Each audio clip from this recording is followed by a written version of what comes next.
नमस्कार,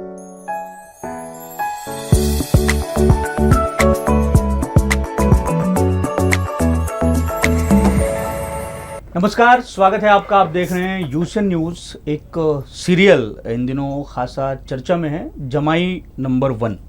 तो ये सीरियल जैसे कि नाम से हमें प्रतीत होता है, जान पड़ता है कि जो दामाद है घर का, हालांकि रियल लाइफ में अगर हम देखेंगे तो दामाद का जो थोड़ा सा हाल हश्र है वो थोड़ा बहुत अच्छा नहीं रहता है। उसके जीवन की जो खट्टी मीठी यादें हैं वो बहुत अच्छी नहीं रहती, दुख भरी ज़्यादा रहती हैं। लेकिन इस सीरियल के माध्यम से एक ये जो किरदार है या हमारे सोसाइटी में दामाद की जो जगह है, जमाई की जो जगह है, उसको कहीं ना कहीं प्रस्तुत किया गया। और सबसे ख़ास ये है कि सास और दामाद के रिश्तों को बहुत ज़्यादा केंद्रित करते हुए इस सीरियल को जो है वो प्रस्तुत किया गया है। तो 15 एपिसोड इसके आ गए हैं और इसे बहुत ज़्यादा पसंद किया जा रहा है। और बहुत अच्छा संयोग ये है कि इस सीरियल में प्रमुख किरदार निभाने वाले हीरो और हीरोइन इस बीच हमारे स्टूडियो में मौजूद हैं। उनसे बातचीत करेंगे। और सबसे ख़ास बात यह है कि ये दोनों दिल्ली के हैं, मुंबई में सीरियल का प्रोडक्शन हो रहा है और नागपुर आए हुए हैं। ये तीनों शहरों की आबो हवा और कल्चर अलग अलग है, तो हम इस कल्चर की नब्ज़ को भी पकड़ने की एक तरीके से कोशिश करेंगे। तो सिमरन कौर जी, आप जो इस सीरियल की प्रमुख अदाकारा हैं, आपका बहुत बहुत स्वागत है। और अभिषेक मलिक जी, आपका भी बहुत बहुत स्वागत है। तो पहला सवाल तो मेरा आपसे यही है कि सीरियल और डेली सोप तो अलग अलग तरह के आते हैं, उसके केंद्र में फैमिलीज ही रहती हैं और फैमिली में जो कुछ होता है वो रहता है। ये जो सीरियल है इसके बारे में आप बताइए, ये किस तरीके से अलग है और आखिर इसमें क्या है? आप दोनों एक एक करके जवाब दीजिए। तो क्या होता है ना, कभी कभार कोई सीरियल होता है जिसका जॉनरा या तो सिर्फ रोमांस होता है या सिर्फ कॉमेडी होती है या सिर्फ ड्रामा होता है। पर जमाई नंबर 1 एक ऐसा सीरियल है जिसमें सब कुछ है। इसमें रोमांस भी मिलेगा आपको, ड्रामा भी मिलेगा, कॉमेडी भी मिलेगी, एक्शन भी मिलेगा, इमोशंस भी बहुत ज़्यादा हैं। तो कुछ कुछ सीन्स आपको इतने रुला देंगे और कुछ कुछ सीन्स आपको इतने हंसा देंगे कि आपको इस मतलब जैसे होता है ना कि एक मिक्सचर है, सही मिश्रण है ये सीरियल। और सब कुछ आपको सारे इमोशंस एक ही सीरियल में मिल रहे हैं। तो ये एक मेजर इस शो की मेन फैक्टर है जो सबको देखना चाहिए। और ये एंटरटेनिंग है, मतलब मैं ये कह सकती हूँ कि जैसे होता है ना कि ये स्ट्रेस बस्टर है कि आप थके आ रहे हैं, ऐसे ऑफिस से थक के आप घर आ रहे हैं, तो ऐसा होता है कि आपको एक वो एस्केप चाहिए होता है कि मैं ये देखूं और कुछ ऐसा कुछ देखूं कि माइंड फ्रेश हो जाए। तो ये सीरियल वो है, स्ट्रेस बस्टर। आप देखोगे, आपको मजा आएगा। तो एंटरटेनमेंट एंटरटेनमेंट एंटरटेनमेंट है ये सीरियल। तो सिर्फ एंटरटेनमेंट ही मिलेगा। अभिषेक जी, आप बताइए। देखिए, सिमरन जी ने वैसे ही, रिद्धि ने बहुत बोल दिया शो के बारे में, वैसे ही बहुत विस्तार में बताया। लेकिन एग्जैक्टली मैं भी यही कहूंगा कि बहुत ही इजी गोइंग शो है। ड्रामा भी है क्योंकि लोग ड्रामा पसंद करते हैं, लेकिन ये ड्रामा सास बहू के बीच में नहीं है। ये ड्रामा है सास और दामाद के बीच में। अब नील जो कैरेक्टर मैं प्ले कर रहा हूँ, वो कैरेक्टर बहुत ही खुददार इंसान है। अमीर नहीं है ज्यादा, लेकिन एक त्र्यंबकेश्वर के पंडित हैं इसके फादर, और वहां से बिलोंग करता है, बहुत छोटी जगह से, पंडितों की फैमिली से। उसकी क्या मजबूरियां थी कि वो एक घर जमाई बना, सबसे बड़ी बात, क्योंकि इतने मॉरल्स वाला बंदा वो किसी का घर जमाई क्यों बनेगा? तो सिचुएशंस ऐसी होंगी। अब सिचुएशंस ऐसी होंगी तो सासू माँ ने डेफिनेटली ऐसा कुछ किया होगा जिसकी वजह से वो घर जमाई बना।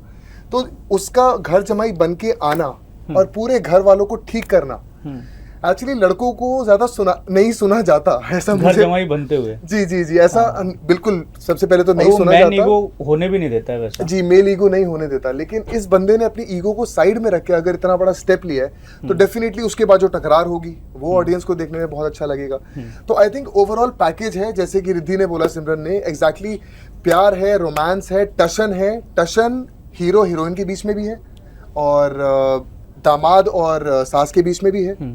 इस बीच में एक बहुत ही प्यारा कैरेक्टर है जो नानी है रिद्धि की। वो एक सूत्रधार है रिद्धि और नील के बीच में। पिछले एपिसोड में वो बहुत ज्यादा परेशान है कि रिद्धि की शादी कब होगी। जी बिल्कुल, तो उनकी परेशानी मैं दूर करूंगा। जब देखो पीछे पड़ी रहती है, शादी कर लो, शादी कर लो, शादी कर लो। फिर आपकी मदर उनको बताती भी हैं कि वो तलाशी रही है कोहिनूर जैसा। पर इसमें एक कहानी में एक और ट्विस्ट है ना। रिद्धि जो है, जो मेरा कैरेक्टर है, वो प्यार मोहब्बत में बिल्कुल बिलीव ही नहीं करती है, क्योंकि उसके साथ, लेकिन जब भी कोई इंसान हार्श होता है या प्यार में कौन बिलीव नहीं करना चाहता, सब बिलीव करना चाहते हैं, लेकिन अगर कोई नहीं बिलीव कर रहा तो उसके पीछे जरूर कोई ना कोई वजह होती है।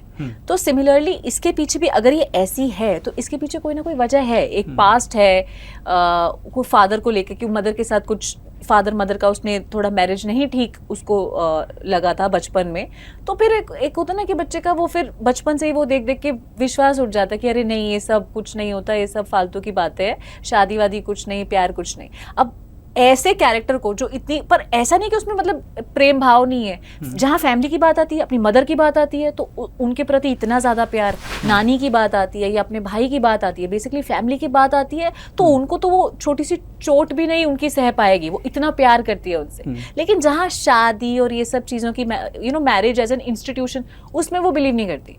अब नील जब जिंदगी में आएगा, अगर आप नील की बात करो तो नील शादी में बहुत बिलीव करता है। उसने अपने आई बाबा को देखा है कि शादी 6 महीने का नहीं बल्कि 7 जन्मों का रिश्ता होता है। वो ऐसे बैकग्राउंड से है। रिद्धि की कुछ अपनी परेशानियां हैं, तो दो अलग अलग माइंडसेट के लोग, अलग अलग बैकग्राउंड के लोग जब साथ में आते हैं तो इसके लिए शादी सिर्फ एक समझौता है, इसके लिए जिंदगी है, जन्मों का साथ है। तो ऐसे दो लोगों का, अलग अलग माइंडसेट के लोगों का मिलना, वो भी एक घर जमाई की फॉर्म में आके मिलना, तो वो एक धमाका, एक लगता है कि भाई ये बम फटने वाला है, तो ये वैसा वाला है। पर गुरु ये कॉन्फिडेंस कैसे आता है कि घर जमाई जो है वो बनने को तैयार हो जाता है एक नासिक के ब्राह्मण का लड़का, और क्या कुछ करता है जिसके पास में पार्किंग में बाइक लगाने के लिए पैसे नहीं होते, और वो चोटवानी इंडस्ट्रीज की जो ओनर हैं, मालकिन हैं, उनको एक तरीके से अभी हमारे विदर्भ के लैंग्वेज में कहते हैं कि ना केवल पटा रहा है बल्कि उससे शादी भी कर रहा है, और तैयारी ये भी है कि वो घर जमाई भी बनने वाला है। सर पहले तो मैं ये कहूंगा कि आप एपिसोड्स देख रहे हो, आप डेफिनेटली देख रहे हो, ये तो गारंटी। अगर उनको पता कि आपके पास पार्किंग वाली टिकट के पैसे नहीं है तो आपने देखा है वो एपिसोड, सेकंड एपिसोड। तो सर ये कुछ ना नील के साथ बहुत गलत होता है, जो हमारी होने वाली सासू माँ है वो कुछ बहुत गलत करती हैं, तो वो सब भूल जाता है, तो वो सब कुछ भूल जाता है और वो कहते हैं कि अब कंचन चोटवानी को मजा चखाना है, इसने मेरे साथ बहुत गलत किया है। वो करने के चक्कर में ये रिद्धि से शादी भी करता है, उसके घर पे भी आता है और इनके घर में रह के इनकी बैंड बजाता है। पर ये भी तो देखो ना सर, ये तो चलो इनकी जो मजबूरियां थी जिसकी वजह से ये शादी के लिए माने, मेरी क्या मजबूरियां रही होंगी, जो शादी से भागती है लड़की, उसकी क्या मजबूरियां रहेंगी कि वो सब छोड़ के ऐसे इंसान से शादी करिए जिससे वो एकदम नफरत करती है। ऐसे भी नहीं चलो कोई दोस्त है तो चलो कर ली, तो नफरत मोहब्बत में बदलती है क्या आगे चल के? नहीं सर, और ये आने वाले 15 एपिसोड के अंदर ऑडियंस हमारी शादी देखना शुरू भी कर देगी। अच्छा, सस्पेंस वही है कि ये दो लोग जो इतनी नफरत करते हैं वो साथ में कैसे आ गए, ये घर जमाई बनने को राजी है और शादी कर रहे हैं। और एक जगह तो मैं देख रहा हूँ कि आप अपनी चेयर में बैठी हैं, आपके साथ में कोई एक असिस्टेंट है या कोई और है, आप इनको सजेस्ट कर रहे हैं कि वर्कर्स से आप किस तरीके से ट्रीट करें। एचआर की भूमिका में, बिल्कुल एचआर की भूमिका तो वैसे ही बड़ी मुश्किल होती है। रियल लाइफ में तो ठीक है, रियल लाइफ में भी बड़ी मुश्किल होती है। देखिए नील जो लड़का है ना, वो सोचता है कि भैया मैं रिश्तों को संभालना जानता हूँ, एक एचआर का भी काम यही है कि अपने रिश्ते सबसे बना के रखे, तो वो रियल लाइफ में भी वैसा सबको मना के चले। तो अब मनाने के लिए सामने दो चोटवानियां हैं तो थोड़ा मुश्किल है उसके लिए, लेकिन फिर नील भारी है इन दोनों पे। और लेकिन हम भी आसानी से मानने वाले नहीं हैं। आपको लग रहा है कि हाँ भारी है तो हम ज्यादा भारी हैं। अच्छा, मान फिर कैसे जाते हैं? कौन मानता है शादी के लिए? आप शादी के लिए?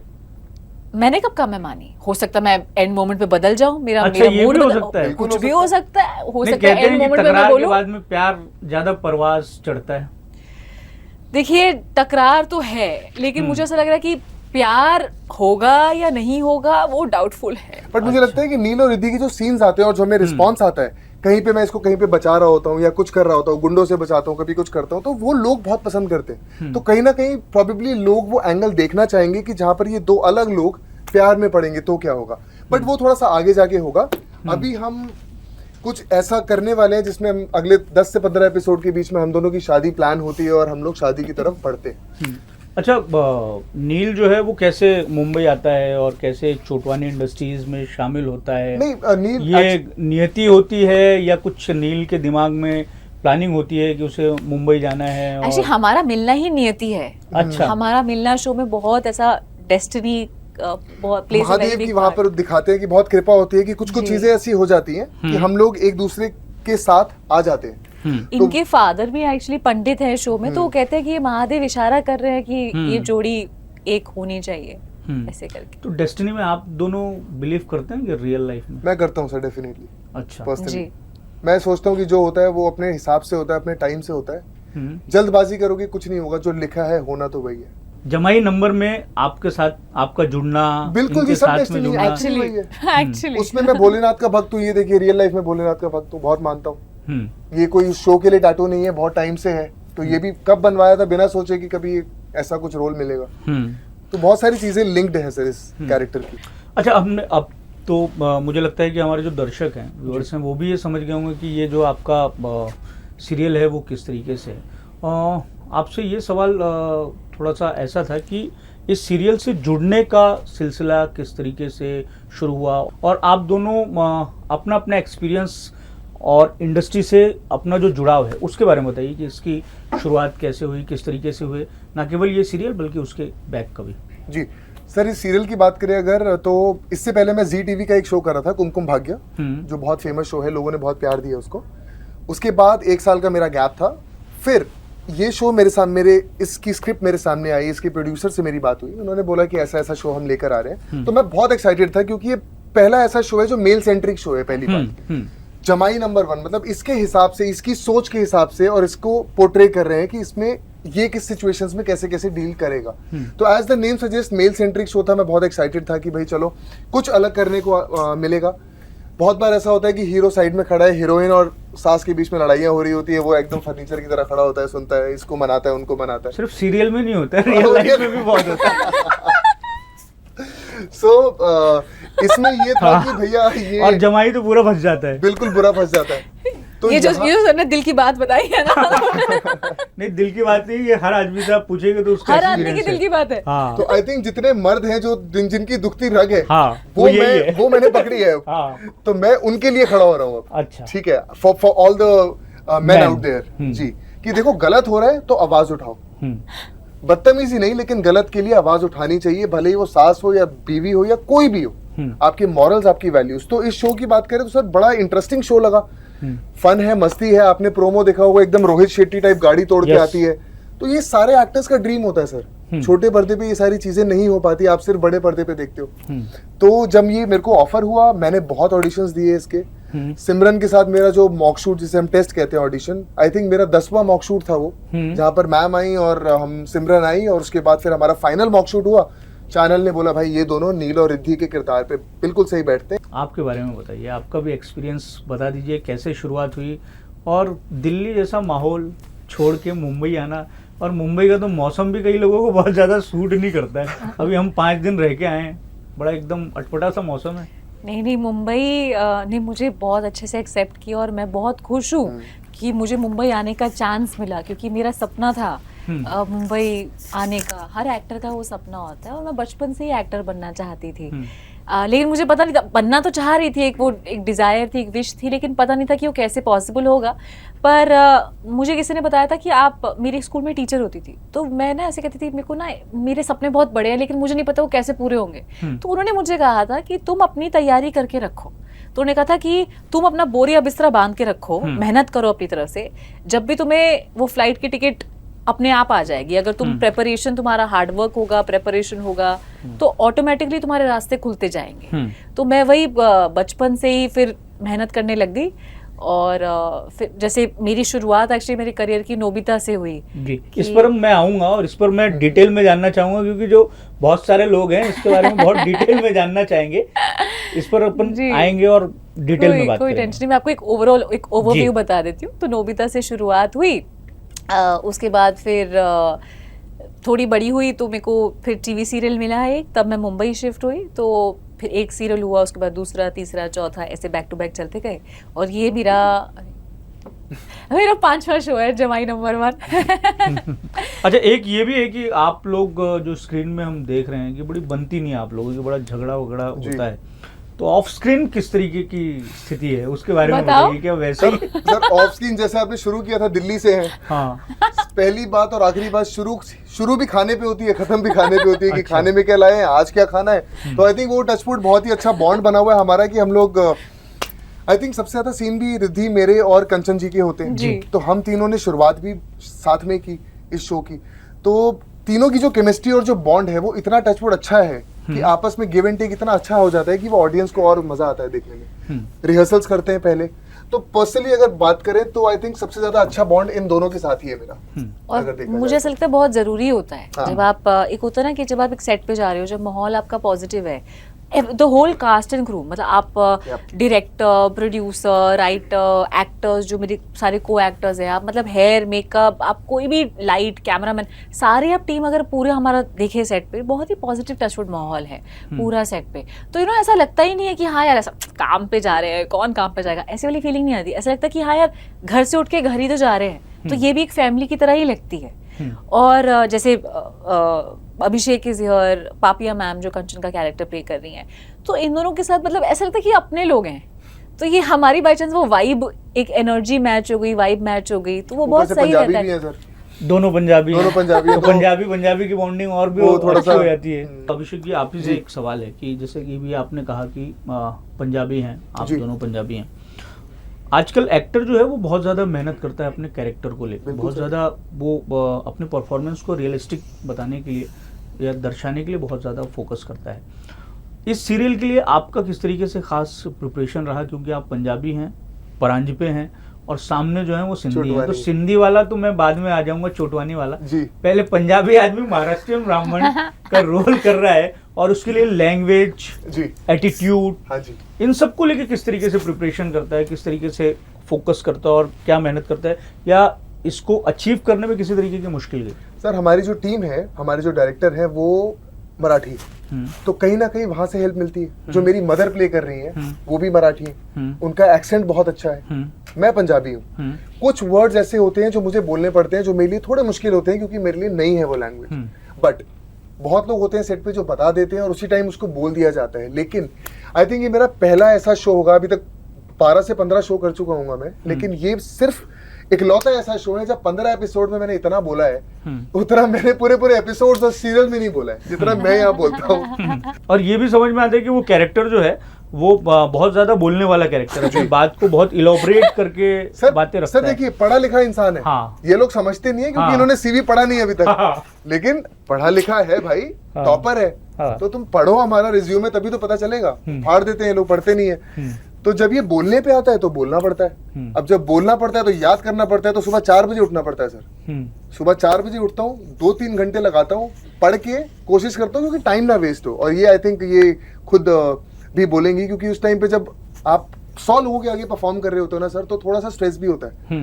यूनिट होती है पूरी। आप रिस्पेक्ट मुझे लगता है तभी कमा पाते हो अगर आप कुछ अच्छा कर पाओगे। और जब अगर यूनिट आपके लिए कुछ ताली बजा रही है या कुछ, तो आपको अच्छा भी लगता है घर जाते हुए कि यार कोई अच्छा काम करके गए। वो प्रेशर आपको सोने नहीं देगा सर, अगर आप काम के प्रति 100% हो। आपका एक्सपीरियंस बताइए कि बड़े बाप की गुरूर वाली बेटी बनने के लिए कितनी मेहनत आपको करनी पड़ी? ये जेल है। Times up. Times up. नहीं ऐसा नहीं है सर, पर क्या मेहनत तो होता है ना सभी कर कि रहे हैं। मेहनत तो सब पे, हर चीज़ में है, हर प्रोफेशन में है।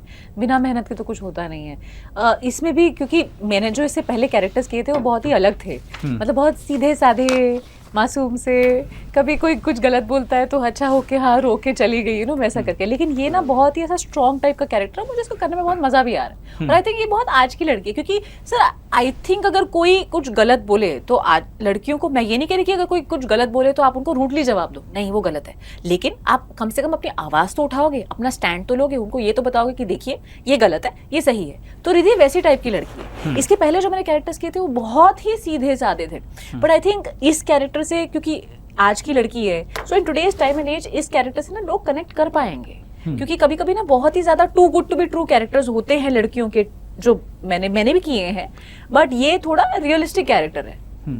सो ये क्योंकि एक कॉर्पोरेट फील्ड है, तो मेरी जो एकदम लुक दिखाई है जो मेरे पिछले शो से एकदम अलग है। तो मैंने अपने काफ़ी ऐसे दोस्तों वगैरह से बात की थी जो कॉर्पोरेट कल्चर में काम कर रहे हैं। मैंने उनसे पूछा था कैसा होता है, कि कैसे इनकी बॉडी लैंग्वेज कैसी होती है, कैसे बात करते हैं। बहुत फिर उन्होंने बताया था बहुत ही कट टू कट बात करते हैं, बहुत ही कैलकुलेटिव होते हैं, जितना काम होता है उतनी बात करते हैं। तो मैंने इसके बाद काफ़ी होमवर्क वगैरह किया था इस कैरेक्टर को सेट करने के लिए, कि इसका ये ऐसे प्रिम एंड प्रॉपर लगनी चाहिए, ऐसी बात करनी चाहिए, ऐसे इसका डिमीनर होना चाहिए। तो मेहनत तो हर जगह है, मैं यही कहूंगी। जितना थिएटर वाले आर्टिस्ट मेहनत करते हैं अपने कैरेक्टर को लेकर, उतना सीरियल वाले भी कर रहे हैं। बिल्कुल, अच्छी बात है, हर कोई करता है। बेहतरीन जो है वो आउटपुट निकल और के आई थिंक सामने सर आ जो रहा है। थिएटर वाले हैं ना, उनको तो फिर भी चलो एक लिमिटेड ऑडियंस है। आप लोगों के माध्यम से हम लोग कितनों के घरों में जाते हैं, तो वो ज्यादा हम लोग और ज्यादा लोकप्रिय होते हैं, लोगों की नजरों में आते हैं, तो फिर काम पे तो आप में से कोई थिएटर करता है, कभी किया है? मैंने मैंने किया तो था। नहीं कर पाया, मौका मैंने नहीं किया मिला। था। अच्छा, कहाँ, दिल्ली में? इनफैक्ट मैं आज ही बता रही आज थी ही इनको बता। फ्लाइट में, मैंने कहा था कि हाँ मैंने दिल्ली में ही थिएटर किया था। दिल्ली का तो थिएटर बड़ा फेमस है। NSD। सो मैं क्योंकि मेरे मतलब मैं स्कूल में ही थी उस टाइम पे, और मैं ना मतलब वैसी टाइप की लड़की थी कि मुझे ना बहुत सारी चीज़ें करनी होती थी। जैसा मैंने आपको बताया कि मैं बचपन से ही मेरे को था कि मेरे को एक्टिंग सीखनी है, मुझे कुछ करना है, ताकि मुझे जब मुंबई जाने का मौका मिले मैं उसके लिए एकदम प्रिपेयर रहूँ। तो यही मेरे दिमाग में था और यही मेरा मोटिव था। तो मैं ना अलग अलग जाके ऑडिशन, श्री राम सेंटर में ऑडिशन दे दिया, नेशनल स्कूल ऑफ ड्रामा में ऑडिशन दे दिया। मैं हमेशा जहाँ पे भी जाती थी हमेशा सबसे छोटी होती थी, पर वो लोग मेरा ऐसा मतलब कि हाँ ये थोड़ी डेडिकेटेड सी लग रही है, थोड़ी पैशनेट सी लग रही है, तो इसको अपने ग्रुप में ले लेते हैं वैसे करके। तो मैं ऐसे करके मैंने काफ़ी सारे प्लेज किए हुए हैं। वॉइस ओवर तो चलता रहता था, लेकिन थिएटर प्लेज मैंने काफ़ी इन सारे ग्रुप्स के साथ किए हुए हैं। थिएटर, सीरियल और इन सब के बीच में आप क्रिकेट के मैदान में भी पहुंच गई। जी, ये किस तरीके से हुआ? IPL की एंकरिंग, उसके बारे में बताइए। कई लोग हम बातचीत कर रहे हैं तो आपको एक्ट्रेस के तौर पर ही जान रहे होंगे, लेकिन एक दिमाग में ये भी क्लिक हो रहा होगा IPL के मैच देखते देखते हमने इनको एंकरिंग करते हुए भी देखा होगा। मैंने इसी साल स्टार स्पोर्ट्स के साथ IPL में एंकरिंग की थी, IPL 2024। तो ये सर मेरा क्या है ना, मैं ना अलग अलग चीज़ें करती रहती हूँ। मुझे ऐसा लगता है कि अपने आप को ना लिमिट या रिस्ट्रिक्ट नहीं करना चाहिए। कोई भी अगर नई अपॉर्चुनिटी आती है, मुझे उसको सुन के एक्साइटमेंट लगता है, तो मेरे को लगा ये कोशिश तो ज़रूर करूँगी। भले ही उसमें सिलेक्ट होती हो नहीं होती वो अलग बात है, लेकिन अपनी तरफ से कोशिश अच्छे से 100% दूंगी। और फिर वो अगर आप 100% देते हो किसी भी चीज़ में, वो हो ही जाता है। और सिमिलरली फिर IPL भी हो ही गया। और IPL एक बहुत अच्छा एक्सपीरियंस था, क्योंकि वहाँ पे आपके जितने भी दिग्गज, आपके जितने बड़े बड़े क्रिकेटर्स हैं, जो मेरे जो को एक्टर्स इन अ वे मैं कहूँ, जिनके साथ मैं स्क्रीन स्पेस शेयर करती थी, इरफान पठान सर, भज्जी सर, सिद्धू पाजी, आपके इंटरनेशनल स्टार्स भी, Brian Lara sir, Steve Smith. तो इन लोगों के साथ जब आप काम करते हैं, इनसे आप बहुत कुछ सीखते हैं। सो उन्होंने मेरे को बहुत ऐसा मोटिवेट किया और मुझे बहुत अच्छा लगा। एंड दे आर सर जैसा डाउन टू अर्थ पीपल। मैंने उन लोग से बहुत कुछ सीखा, मतलब क्रिकेट तो सीखा ही, लेकिन ये सब चीज़ें भी इतने बड़े बड़े लोगों से सीखने को मिली। एक और सवाल था, वॉइस ओवर के बारे में बताइए कि एक बड़ा सेक्टर है, बहुत सारे लोगों के को उसके बारे में जानकारी नहीं है, लेकिन बहुत टेक्निकल चीज़ भी है, उसके ऊपर में बहुत आपको फोकस करके काम भी करना पड़ता है, जिसको मालूम है कि उसकी तकनीक क्या है। और दूसरा, नोबिता की शुरुआत कैसे हुई? नोबिता की आप आवाज़ है और नोबिता हर घर में हर बच्चे की पसंद है, तो उसकी शुरुआत कैसे हुई? अरे सर, बच्चों का शाहरुख खान है नोबिता। हाँ। तो इसकी शुरुआत मैं 6 साल की थी, तब मैंने ऑल इंडिया रेडियो में ऑडिशन दिया था। और वहाँ पे ना सारे ऐसे वॉइस ओवर आर्टिस्ट के बच्चे आए हुए थे, जिनको सब नॉलेज था कि ऐसे ऑडिशन देना होता है, माइक को इतना दूर रखना है। और मैं एक तरफ जिसको कोई नॉलेज नहीं, मुझे पता ही नहीं क्या करना है। मैं अपने 6 साल की थी? मैं 6 साल की थी, लेकिन सर कॉन्फिडेंस ऐसा था कि मतलब 18 की होंगी मैं। तो दिल्ली की थी आप? दिल्ली के लोगों का कॉन्फिडेंस वैसे भी चरम पे रहता है। तो मैं अपने स्वैग में चली गई। मैंने कहा हाँ जी बताओ करना क्या है। जो उन्होंने मुझे बोला करने को, मैंने कर दिया। ऐसी आवाज़ निकालो, ये करो, वो करो, ऐसे ऐसे आवाज़ में, इस एक्सप्रेशन में बात करो, मैंने बोल दिया। मैंने वहाँ पे हाईएस्ट नंबर स्कोर कर दिया। ठीक है, मैंने खूब सारे इंग्लिश में और हिंदी में ऑल इंडिया रेडियो में प्लेस किए। वहाँ से मुझे पता चला कि डिज्नी के ऑडिशंस हो रहे हैं। जब, लेकिन मजे की बात ये है कि जब मैं डिज्नी के ऑडिशन में गई, जब ऑल इंडिया रेडियो के ऑडिशन में गई थी, ये लाइन में इतने सारे बच्चे, तो मैं भी लाइन में खड़े होके गई, चलो ठीक है। लेकिन जब मैं डिज्नी, तो मुझे पता था कि कितने बच्चे ऑडिशन दे रहे हैं, ठीक है। लेकिन जब मैं डिज्नी गई, वो एक प्राइवेट सेक्टर होता है, वहां सिर्फ मुझे बुलाया गया। मैं तो बड़ी खुश कि यहाँ तो सिर्फ मुझे बुलाया गया, वाओ ये तो मतलब कितनी अच्छी चीज है। बाद में मुझे पता चला कि उन प्राइवेट सेक्टर का क्या होता है ना, कि वो अलग अलग टाइम पे बच्चों को बुलाते हैं, सबको एक साथ इकट्ठा नहीं करते। तो बाद में मुझे पता चला कि कम से कम 4-5 लाख बच्चे वो ऑडिशन दे के गए थे, जो मुझे लगा मेरे को सिर्फ मुझे बुलाया गया। तो उन 4-5 लाख बच्चों में से फिर मैं नोबिता की वॉइस ओवर आर्टिस्ट बनी। और मैं एक चीज कहना चाहती हूँ, ये ना लोग कंफ्यूज कर जाते हैं, ये मिमिक्री नहीं है, ये ओरिजिनल वॉइस है। मतलब जो आवाज आप टीवी पे नोबिता की सुनते हैं, वो मेरी आवाज है। अब कोई और इंसान मेरी आवाज निकाले, जैसे अगर आप मेरी आवाज निकाले, फिर आप मिमिक्री करेंगे, लेकिन अगर मैं निकाल रही हूँ तो वो ओरिजिनल है, वो वॉइस ओवर है। थोड़ा सा नोबिता की आवाज हमारे दर्शकों को भी आप सुना दें अगर अच्छा हो जाए। जी बिल्कुल। तो ये डोरेमोन का ये बहुत ही फेमस डायलॉग है, जो नोबिता हर एपिसोड में ऑलमोस्ट बोलता है, वो है, पहले आप मुझे 3, 2, 1 बोलेंगे, मैं तब बोलूंगी। ऐसा का 3, 2, 1। डोरेमोन डोरेमोन क्या तुम मुझे कोई गैजेट दे सकते हो? डोरेमोन तो मेरे कितने अच्छे दोस्त हो, अगर तुमने मुझे कोई गैजेट नहीं दिया तो जियान मुझे बहुत मारेगा, सुनियो मेरी बहुत पिटाई करेगा। शिजुका शिजुका शिजुका मुझे बात नहीं करेगी फिर तो मैं रोऊंगा ना डोरेमोन। अरे वो देखो जियान, जियान यहाँ पर क्या कर रहा है? अरे जियान यहाँ पर भी आ गया। जियान मुझे मत मारो डोरेमोन। ऐसा। अरे वाह, बहुत शानदार, बहुत बढ़िया, बहुत बढ़िया। अभिषेक जी आपके पास अब आएंगे। आपसे सवाल ये है कि आप हमारे शहर में हैं जी, और आपने तो कई शहरों की यात्रा कर ली। अब तो ये भी आपने बताया कि इंटरव्यू शुरू होने के पहले कि आप दिल्ली से भी शिफ्ट हो गए हैं गुड़गांव। हालांकि है आस पड़ोस में, लेकिन कल्चर और बाकी सारी चीज़ें अलग हैं।